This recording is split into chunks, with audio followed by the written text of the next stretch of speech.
Thank you, thank you. Good morning and welcome to First Unitarian Universalist Church of Rochester. We're a church of open minds and loving hearts, celebrating many sources of wisdom and many spiritual paths. Your faith, your doubts, your questions, your identities are welcome here. Special welcome to visitors and newcomers. We're glad you're here. There's a preschool playroom available for young ones, as well as activities for kids following the time for all ages. All are welcome. And today, right after service, is our annual Maypole celebration in the upper parking lot, if you didn't see it on your way in already. So you can join us just outside the main door entrance. Feel free to grab a cup of coffee if you'd like on the way out there as we begin stringing the ribbons together. So it'll happen a little bit after the service ends as we transition out there. We'll have some music from Loudmouth Brass as well. So join us outside right after service.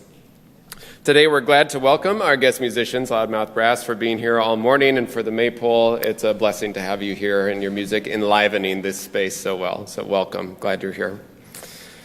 And each week, our offering goes out our doors to support our values in the community. Today's offering is for P Fund, which we'll hear about a little more later in the service.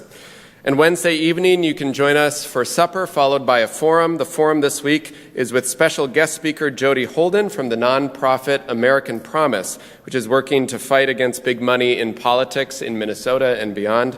So supper is at 5:30. The forum is at 6:15. All are welcome. And today's a special service. Several of our youth are preparing to travel on Unitarian Universalist pilgrimage this summer to Boston and Concord and Walden Pond and more. Today we are grateful for their reflections as they learn the stories of our faith and share with us today. And as we start the new monthly theme for May, which is creativity, you can pick up and find these little table toppers downstairs in the hearth room. On them we have guiding questions for the month, some poetry, a meal blessing. So it's meant for you to bring home and have at a table or someplace where you can remember the monthly theme, maybe bless your meals in your household, and find ways to incorporate that theme into your daily life. So you can find these downstairs in the hearth room or probably scattered around the church as well. And finally, thanks to all who have voted on the board recommendation for the location of our future church. You have until 1 o'clock today to cast your vote. If this is brand new to you, visit the table in the lobby or read your e-news as well. So 1 o'clock today is when the vote ends. It started this past Wednesday, and then results will be shared soon via e-news. So thanks to all for engaging that process and all the work that's gone into it as well. So I invite you to take a breath as we enter our time of worship this morning with these words from our minister in the 1870s, the Reverend Eliza Tupper Wilkes. May our faith in humanity and our message of hope and good cheer light our way. It's good to be together. In just a moment, the music will call us back for our opening hymn. The lyrics will be on the screen, but I invite you now to rise in body or spirit and greet those around you.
Why do we gather? You are the lights of the world, practicing love and justice.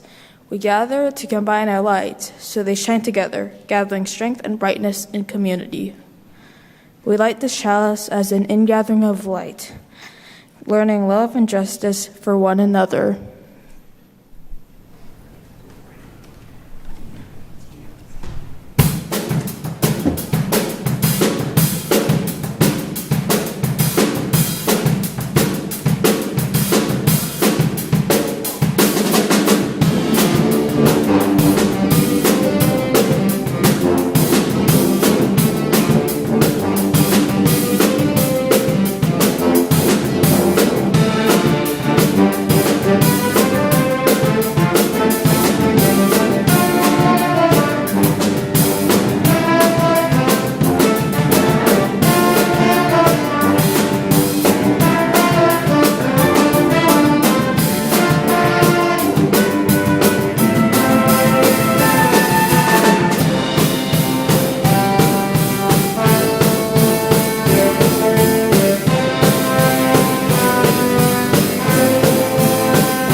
All right, I'd like to invite the children to come up, and anybody who just wants to get a better look at what our youth are bringing out over here.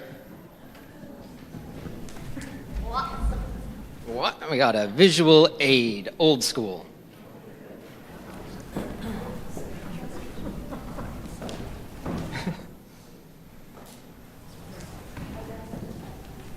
All right. And there we go. Here we go. This is an art project that the youth put together. You can feel free, stand up. I want you to come close. We want to look at this one. This, a bunch of people on this are who the youth over there are going to be talking about today. We've been learning about a bunch of these people this year, and something that we really wanted to see is that none of them are really just doing their own thing. They're always connected to somebody else doing something else, because these are people. They're not just old-timey photographs. So I'm going to have a couple of tasks for you here. So you see all of these strings? All of these strings represent a type of connection that these people had with somebody else on this board. So I want you, let's see, can you find the person here who you think has the most connections? Who has the most strings attached to them? If you need to get up and move around and look at this, you can. Who has the most connections? Who has the most strings? Can somebody read that? Who is that? You can? Elizabeth Peabody. Elizabeth Peabody has, we think, the most connections. Who would you say has the second most connections? Ooh, do you want to point? Who is it? That would be Bronson Alcott. All right. So we have people who are really connected, really engaged in their community. So some of these, they're not always the same. So blue means they're family. Can you find two people who are related? Louisa. Okay, so we have Bronson Alcott, and we follow that string and there's Louisa May. And that one, that's Abigail. That is Louisa May's mom. We have this one. Who is this one related to? Oh, Elizabeth Peabody. So this is Elizabeth Peabody's sister, Sophia. And there's other people in here. So red means that there was a disagreement or there was a fight. Can you find the person who had the most fights? Ralph Waldo Emerson. That sounds about right. Either he's fighting with them or they're fighting with him. Could go both ways. Orange means that they had an impact on somebody. They influenced somebody. Can you find somebody who you think had the most influence on other people? Okay, so we see Joseph May. Oh, there's James Freeman Clark. Both very important people, helped with abolition. We have Hosea Ballou. There's our Universalist, our first Universalist for the day. Theodore Parker. Okay, we have green, means that they were friends. Can you find somebody?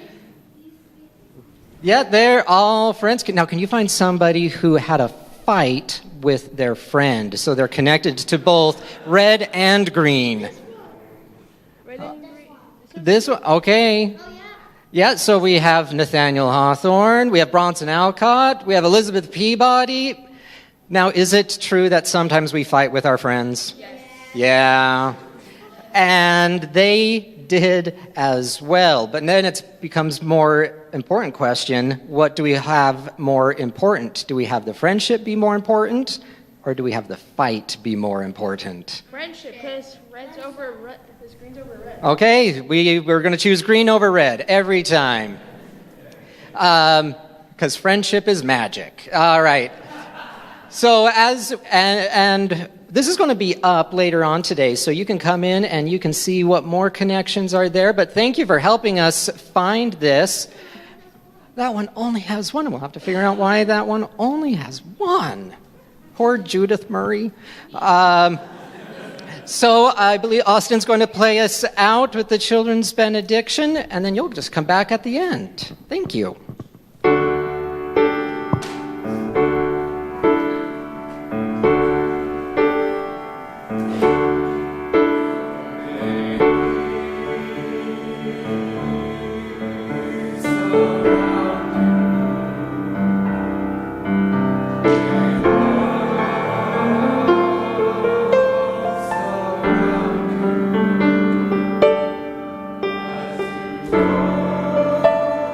Oh,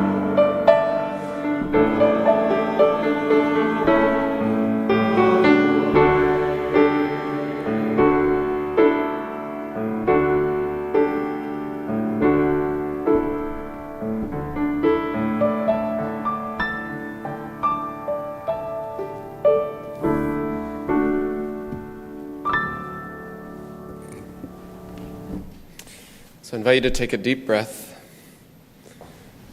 Breathe deep the breath of life. Know that in this house you are named and known as sacred, as beloved. Feel the earth below you and its ancient turning. Above you the sky, and beyond that the stars shining with their ancient light, holding you in this moment, this breath. You yourself made of earth and stars. I invite you into this time of meditation, this time of prayer, first by sharing silence and breath together.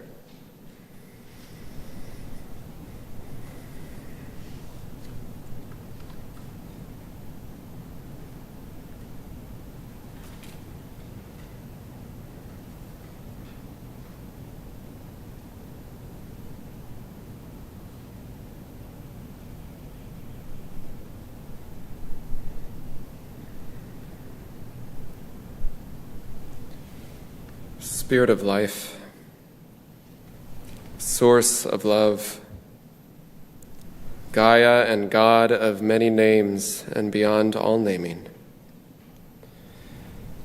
Help us remember we are always living in a dream. The dreams of ancestors who imagined a future, the dreams of those who worked hard for a life for us, the dreams of those who would never know us but worked for a better world for all of us to live in. Help us to remember we are made of stories of those who believed in beauty and goodness, so that we, when it was our turn, which is now, might continue the story and carry on the work for a world that is infused with love and justice. Hold in our hearts this day those who suffer in mind, in body, or spirit. I invite you to bring the names you're holding in your own heart this day in joy or in sorrow, and silently or aloud now in this time to speak their names. And Steve Smith.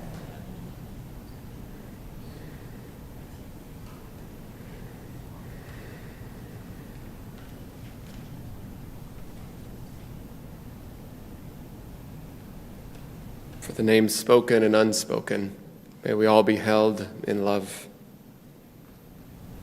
These words of meditation are from Daphne Rose Kigma, who writes, "It is love that fashions us into the fullness of our being, not our looks, not our work, not our wants, not our achievements, not our parents, not our status, not our dreams. These are the fodder and the filler, the navigating fuel of our lives. But it is love.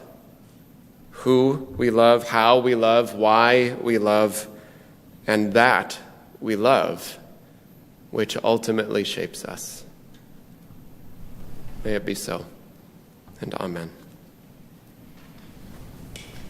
The hymn is Spirit of Life. I invite you to remain seated as we sing.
This year in high school faith development class, we have been looking at the history of the Unitarians and Universalists. If you ever tried to teach history or learn history for that matter, there's a major problem that needs to be addressed right out of the gate, and that's curation. What do we teach? What do we exclude? What gets lifted up? What gets downplayed? History cannot be boiled down to a series of formulas to be memorized and applied because history is the study of humans, and humans are complicated.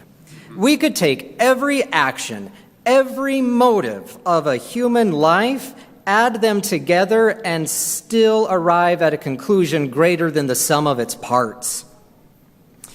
A human life, at the final tally, remains ungraspable.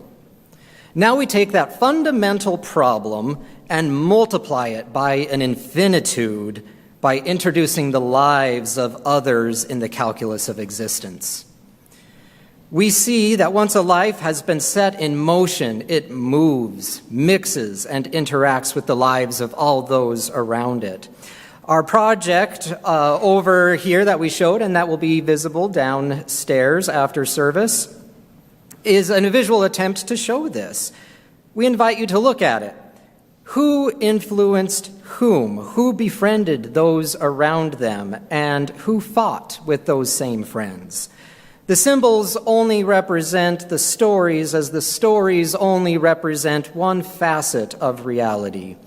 We hope that it will become clear that it is impossible to think of anyone as isolated. All of these individuals interacted with and learned from all around them.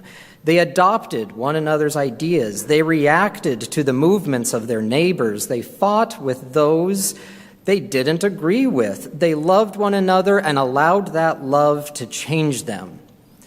And the result of all of this is the creation of new and complex people and communities. As Nathaniel Hawthorne observed, no one can stay isolated. The separate incongruities of the individual mix with those around them to form an entanglement. And history tries to unpick and make sense of that entanglement. But where does one start, and to what end? For this reason, we must get creative. All history is fundamentally a creative act. Creating a history is steeped in assumptions, values, and interpretations of the world. It's weaving together stories, dates, and acts in order to create the narrative of history.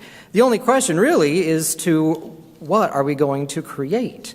Are we going to create explanations, warnings, hope, justifications, propaganda? History has been used to all of these ends and more. The approach of this class was to hopefully create a story that illustrates who we are as a denomination today. We do not simply recount past events. We tell ourselves the stories of the past to reveal something about who we are today. We recall the stories of the past because they are still very much alive. The events inspired by the lives of those who came before us are here in our present, incessant and indefatigable.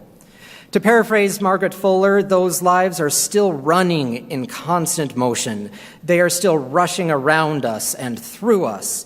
We are here to identify the impact of those lives on us, to see, if we can, how our lives have already become entangled in what they have started, and then decide if we can continue with or change what they have given us. And in making that decision, we decide whether we continue with or begin the process of changing who we are. So on this Maypole Sunday, with the colors of the streamers outside and the colorful lives of those we hear about today, I invite you to listen to how our youth have identified how their lives are already interwoven with those who came before. You shall hear of impacts both on the social and the personal level. You'll see how the lives and creation of those who lived close to 200 years ago still find relevance and meaning in the lives of our youth today. We ask you hear these reflections to reflect on your own life. How have the actions of our spiritual ancestors moved you? How has their work changed your world? How have their lives interwoven with yours? At what points do you find that they are moving around you and through you? Where, maybe to your surprise, have you found yourself already entangled?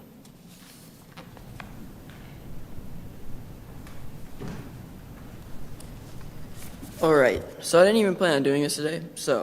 In fact, I've only read this once. So if I just end up staring at the paper for a little bit and have a pause, it's probably just because I encountered a word that I don't really know. It's a little too long for me to understand.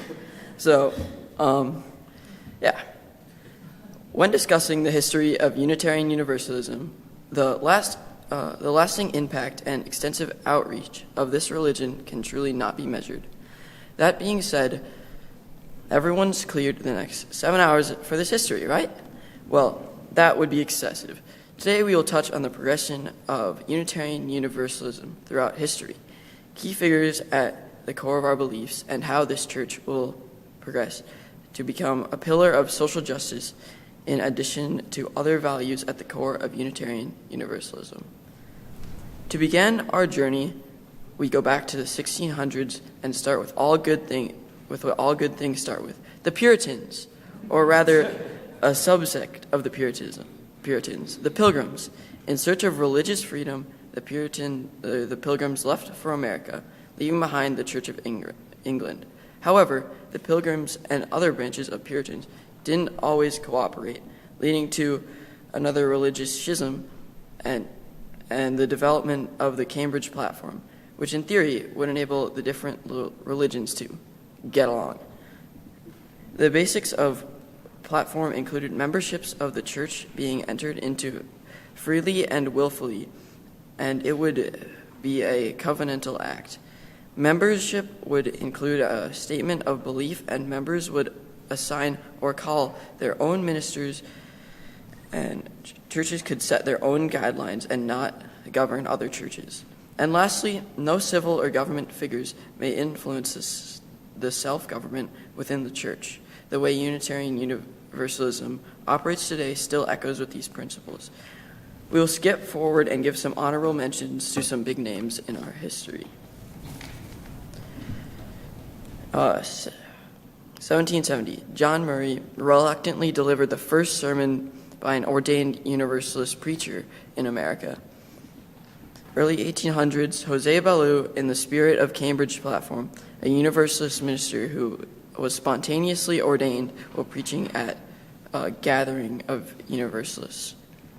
William Ellery Channing, in 1819, preached of Unitarian Christianity, now known as the Baltimore Sermon, and against the Trinity of Father, Son, Holy Spirit. He was very influential to the Transcendentalist movement.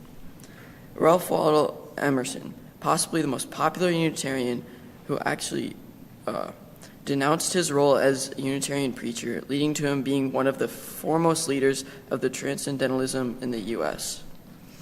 This brings us to the 1840s, a time that saw a definite increase in Unitarians and Universalists preaching about social change. First, abolition of slavery. But we have to first provide a disclaimer. Although a large portion of Unitarians were against slavery, immediate action was not always taken. Racism is largely apparent in Unitarian history, but in order to move forward and deconstruct corrupt institutional practices within our denomination, we must understand the full expanse of religious history. Universalists were much more consistent on their opposition to slavery, being one of the first religious organizations to call for the abolishment of slavery and holding anti-slavery conventions. Transcendentalists gradually spoke out against slavery, with key figures like Thoreau being a conductor of the Underground Railroad. Unitarians were much more deeply divided, with President Millard Fillmore, a Unitarian, signing into law the Fugitive Slave Act. As a counterpoint, Rev. Theodore Parker began preaching about the abolition and women's rights, and was ousted from Unitarian churches in Boston for his anti-slavery sermons. This is just one example of how complicated Unitarian Universalist history can be. As Parker was preaching about women's rights, Olympia Brown was trying to become a minister. She knew this would not be an easy road, but her determination paid off. In 1864, she became the first ordained woman in America to be formally recognized by a national organization, being the Universalists.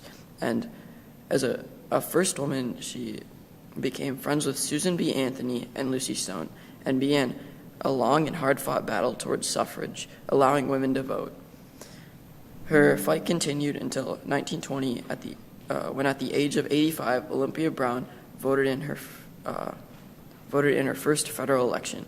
She is not the only woman in U.S. history to fight for change and have a lasting impact on society. As we continue with this service, you will hear more about many of these amazing, intelligent, justice-minded women who helped shape the world as we see it today. Women's rights aren't the only thing that UUs have campaigned over the years, and abolition isn't the only social change that has seen controversy. Medical, education, equity, social commentary, utopian society, science, all of these have been impacted, mostly for the best, by Unitarians and Universalists. Sit tight and learn along with us.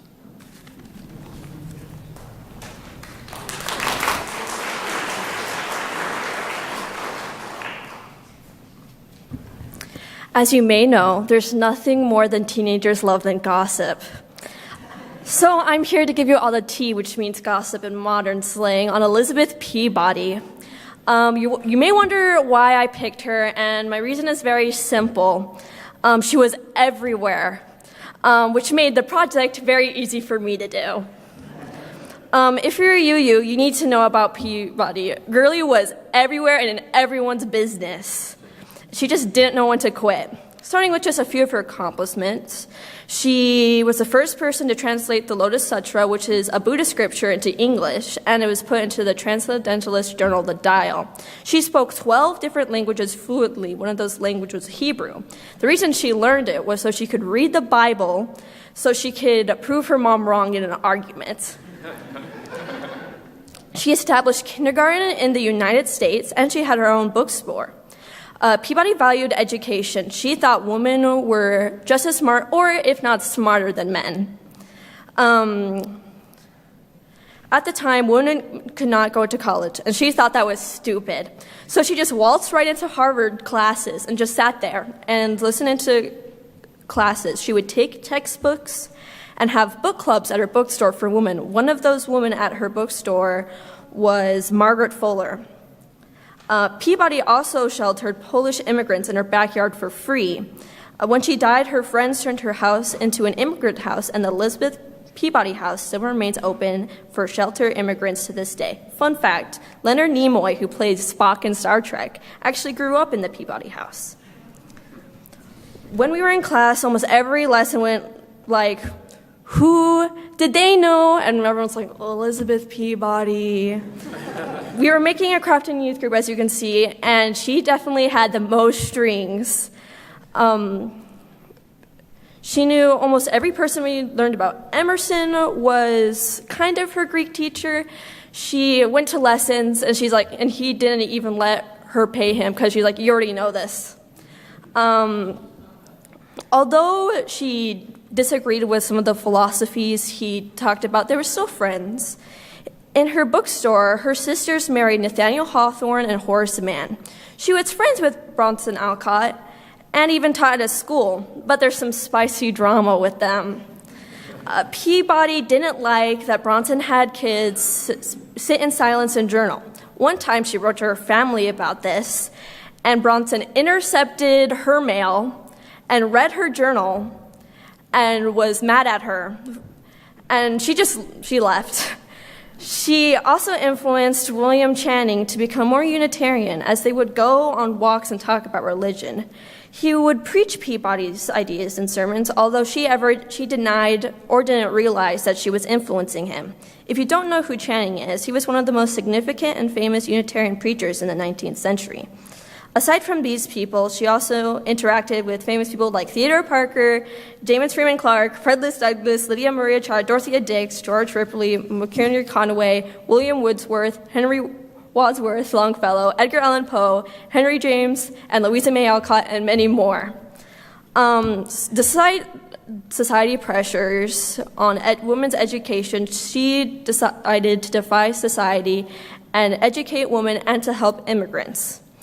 I asked my dad how to end this because I was staring at my Google Doc page for 5 minutes, and he said to say, "Peace out, bros." So, peace out, bros.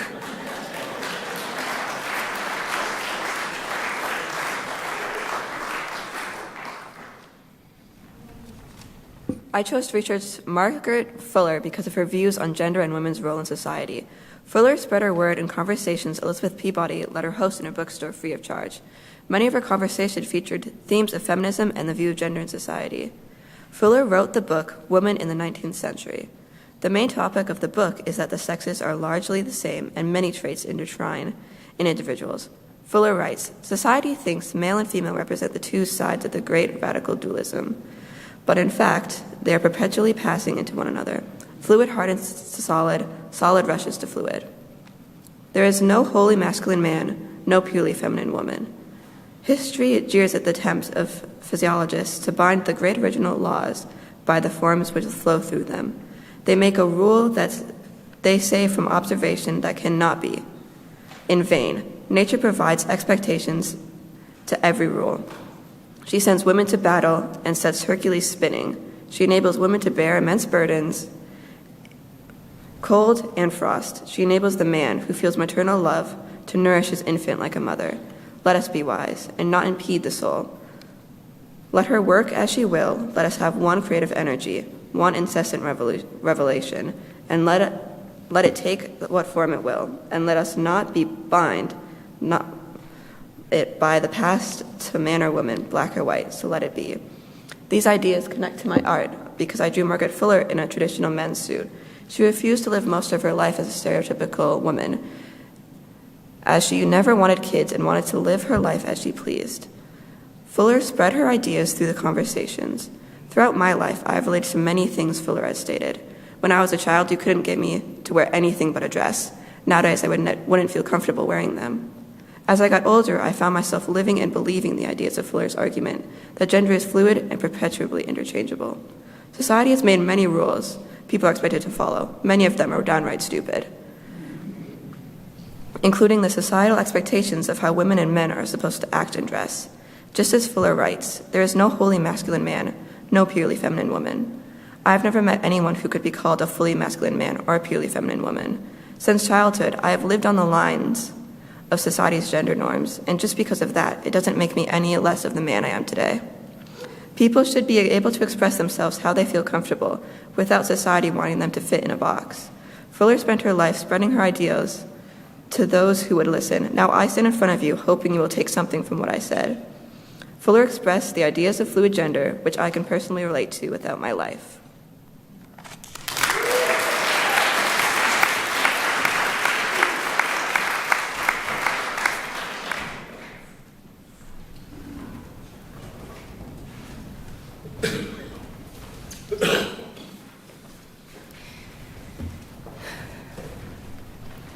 Good morning, complicated humans. That line, thank you. I'm Jade, and I'm here representing the Wide Welcome team. We have the honor of introducing our May social justice partner. In prior years, PFund has been the recipient of our May Share the Plate. And this year they are again but more specifically with the Transcend campaign. You can read in your order of service that the Transcend campaign is raising funds for distribution to partners across the region doing on-the-ground work to protect and assist trans, non-binary, and gender-expansive youth. Two of those partners are two that we're somewhat familiar with, Outfront Minnesota and the Transformation Project. I want to give you just two quick examples of how these funds will be used in our area, in our region. And by region, it's Minnesota, North Dakota, South Dakota, and Iowa. These funds will provide transportation of youth from North Dakota, South Dakota, and Iowa to receive necessary and life-saving health care out of state. Another way they'll be used is to provide tuition for out-of-state education to provide a safe and welcoming place to be educated. So thank you for your time. And with that, we will, with gratitude, receive the offering. Thank you.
first reading is an excerpt from The Blithedale Romance by Nathaniel Hawthorne. In the reading, the narrator approaches a group of friends getting ready for a party and is unnerved by what he sees. A little further off, some old-fashioned skinkers were spreading a banquet on the leaf-strewn earth, while a long-tailed gentleman tuned his fiddle and summoned the whole motley rout to a dance.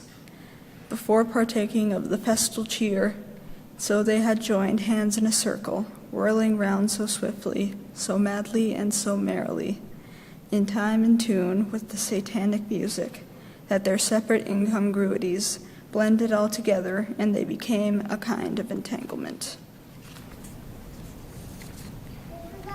The second reading is an excerpt from Summer on the Lakes by Margaret Fuller. In the reading, Margaret visits Niagara Falls and meditates on a metaphor between the falls and creation. For here there is no escape from the weight of a perpetual creation. All other forms and motions come and go. The tide rises and recedes. The wind, at its mightiest, moves in gales and gusts. But here is really an incessant and indefatigable motion. Wake or asleep, there is no escape, still this rushing around you and through you. It is in this way I have most felt the grandeur, somewhat eternal, if not infinite.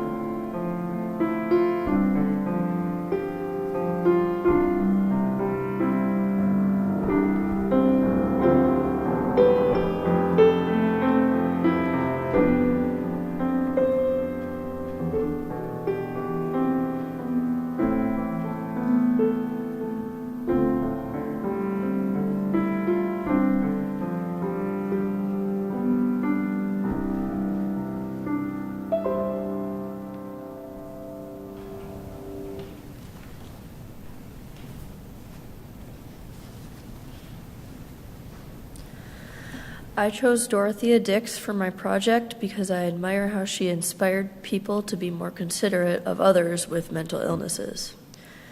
Dorothea Dix was a 19th century activist who revolutionized the medical field.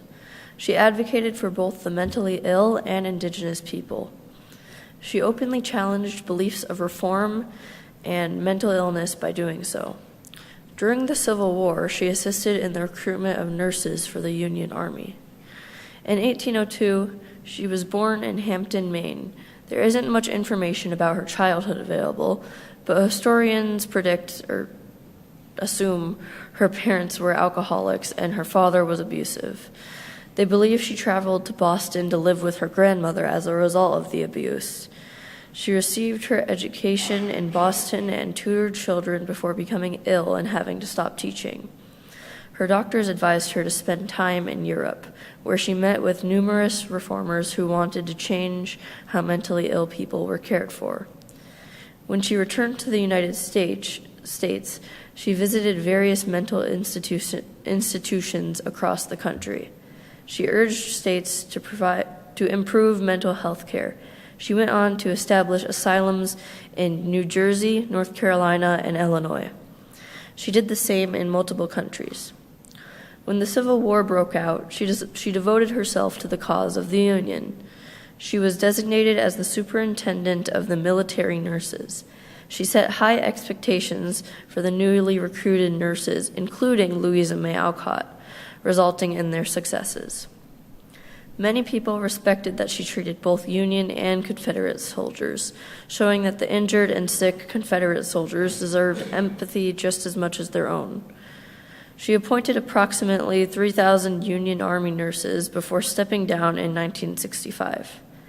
After the war, she raised money for the building of a national monument to honor dead soldiers, which is at Fort Monroe, Virginia today. She continued fighting for social reform throughout the rest of her life, which culminated in restructuring many hospitals abroad and in the United States. After suffering from more illness, she returned to New Jersey, where she died in a specially designed suite in the New Jersey State Hospital on July 17, 1887. She is now buried in Cambridge, Massachusetts. Dorothea Dix taught many people compassion, empathy, and brought forward changes in how they viewed the world of mental illness and medical care.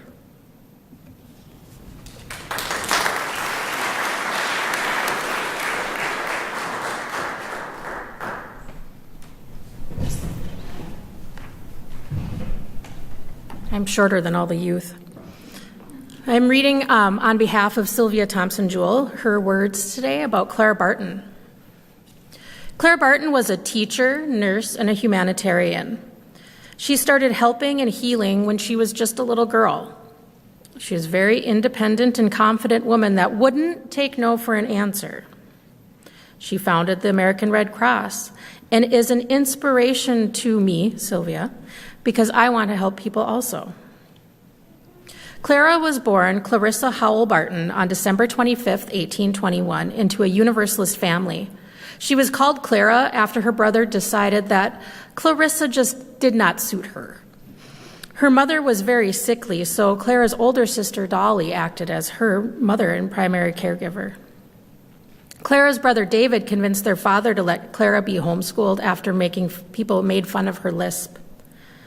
Her sisters Stephanie and Sally taught her academic subjects, and David taught her how to use tools, tie knots, ride a horse, and throw a ball.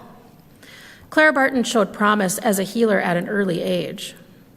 There was one day when her brother David fell and broke both of his legs. While waiting for the doctor to arrive, Clara tended to his wounds.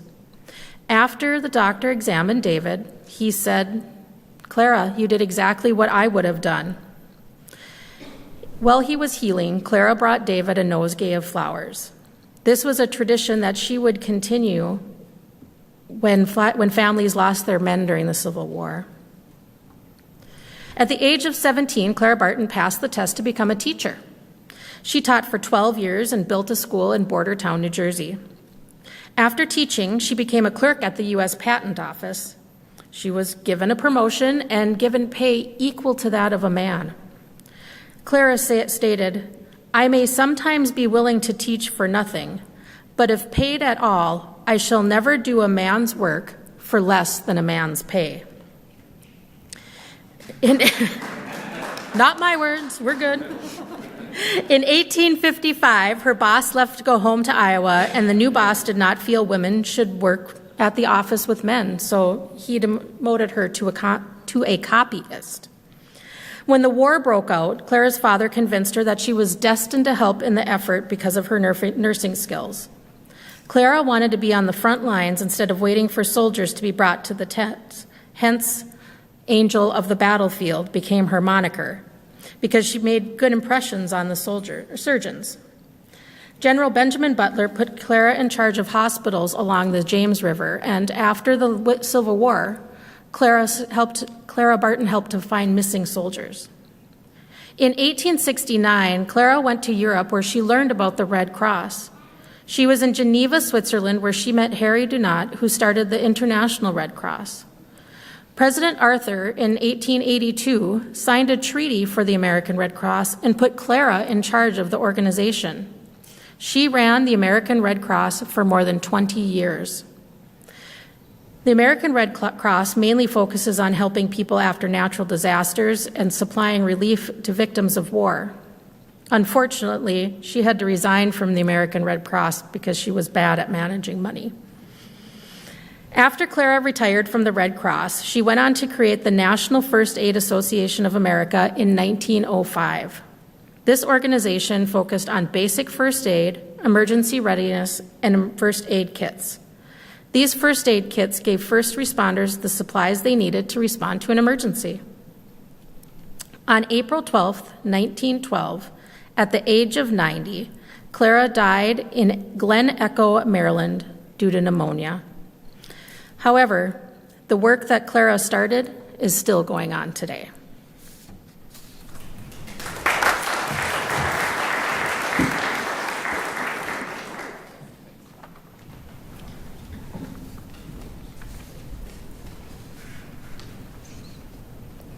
Little Woman by Louisa May Alcott is a book about 4 girls that grew up through the Civil War, set in Concord, Massachusetts. Those girls being Beth, Meg, Jo, and Amy. Louisa May Alcott used her family and her growing up as the basis of the characters and plot. Louisa being Jo, the moody behavior and the strong woman that didn't care what other people told her what is normal, what she identified as, and what to care about. That is what I find truly inspiring about her. Growing up, I had plenty of assignments where I had to read all sorts of different books, analyze them, create some sort of book review or project, and none did I really care about. Then in 7th grade, around 2018-2019, I had the opportunity for my English class just to simply read a book. I ended up picking Little Woman by Louisa May Alcott, and I simply couldn't put it down. It thrilled me to read about the adventures of the girls that seemed just like me growing up, and particularly Jo March, the main character. Jo was the first character I could ever relate to. Jo was the moody, charismatic, and adventurous just like me. She was defined as unwomanly and tomboyish by people around her and people in modern day era still today. Jo never cared about being feminine or fitting in to the social expectations at all. She did her plays, she wrote her books, and she did whatever she wanted to whenever she wanted, ignoring what people said about her, threw a fit when she wanted, cried when she wanted, yelled when she wanted, and expressed her emotions and still never wanted to cause harm to those around her. With all those facts lined up against her, people in the book and currently say how there's no way she could ever be a proper woman or just a woman at all. Why should the way she feels, acts, talks define their gender? Jo having those characteristics is what makes her a woman and a human being. Jo is a truly groundbreaking character for me. Jo was and still is the character that I could see myself in the most. No other book I have ever read in my life could I see myself more in than Jo. All the girls I've read had to be certain qualifications of daintiness, or even if they were described as a tomboy, they have to have certain characteristics, or be changed to more womanly by the end of the book. They have to be more rebellious, liking sports, or having short hair. Jo scrapped all of everything that other people could define her as that, and was completely herself. Now looking back, my childhood and today, I see myself lost in that confusing web of what I should call myself. I distinctly remember around 1st or 2nd grade, standing in line, coming in for recess, and looking at the group of boys playing soccer and wishing I could play with them. But I thought to myself at that age that if I liked that, it was because I was a tomboy or I would have a crush on one of them. When I wanted to cut my hair, that must mean I was one of the tomboys, but my favorite color is pink, so that must mean I'm a girly girl. If I felt like that or like this, that means I have to be like that. If I like sports, then I have to be a tomboy or hang out with the other boys. If I like playing with Barbies and dolls, I have to go hang out with the other girls. If I want to do both, if I wanted to do something or if I felt something that defined me as who I was and other people's views of me. Now today, that still applies with social media and those around me constantly. Oh, I like this show. That must mean I must be childish. I like this picture. That must mean I'm non-binary. I relate to this emotion that this influencer is telling me, and this TV show too, so that must mean I'm gay, trans, the girly girl, etc. Oh, you like girls. Are you the sporty one or the super over-the-top girly one? This today is a constant struggle that I deal with every single day of my life, with those around me and myself personally. Jo had the same thing too, but in her moodiest, relentless, and her writing plays still made her her. Jo, the little woman. Louisa May Alcott and Jo, both drive my passion and love towards Louisa May Alcott. They are still themselves despite what people around them say about them, and they never change themselves and their identity because of that. Jo is the first woman I have ever seen in any piece of media that truly represents what being a woman truly is.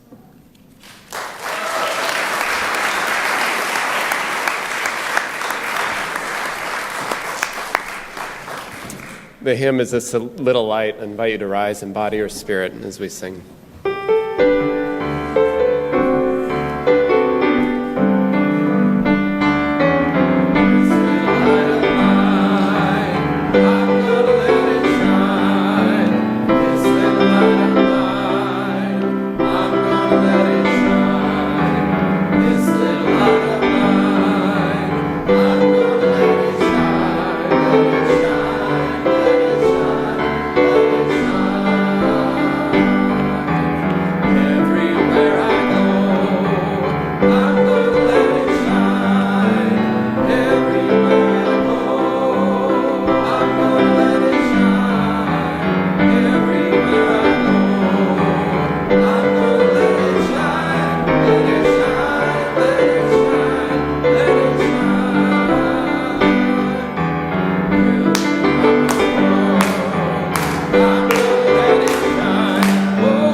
invite you to place a hand over your heart, reach up to the sky. As we extinguish our chalice, your light returns. So may you take your light and let it shine more brightly in the week to come, letting all know that love and justice light your way.